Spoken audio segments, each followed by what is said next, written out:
Now, quite often, your fish don't want to eat the food that you want them to eat. And that's the same as sometimes your kids don't want to eat their dinner because they want to wait for ice cream.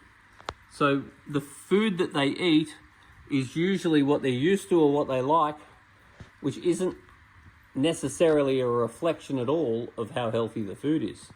So you can train fish onto the food you want, but the first thing you need to do is to go a few days without any food at all. And then I'll usually pick a food like bloodworm, because basically most fish will eat bloodworm. Then I will get the pellets that I want to feed, and I am very biased to two foods. One is probiotics from New Life Spectrum. I think that's the cleanest and healthiest food on the market.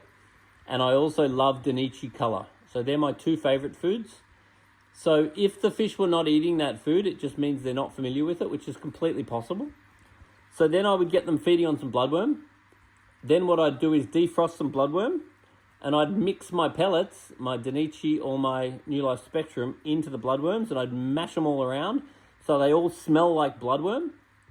And then over a period of time, I'd slowly reduce the amount of bloodworm until eventually they get used to eating the new pellet, because once it smells like bloodworm and there's bloodworm around, they're much more likely to accept it. Now that doesn't always work, but usually it actually does.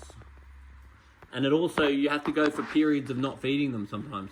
So you might put a bit of bloodworm in with your pellet, and if they're still avoiding the pellets, then next time add less and wait quite a few days until you go again, because you do need to create the need for them to start eating the new food. Whereas if the kids know you're going to give them ice cream, they might not eat their dinner. But then if they eventually learn that they're not going to get their ice cream unless they eat their dinner, then that can work. I'm not sure of the relevance of that, but it sounded good.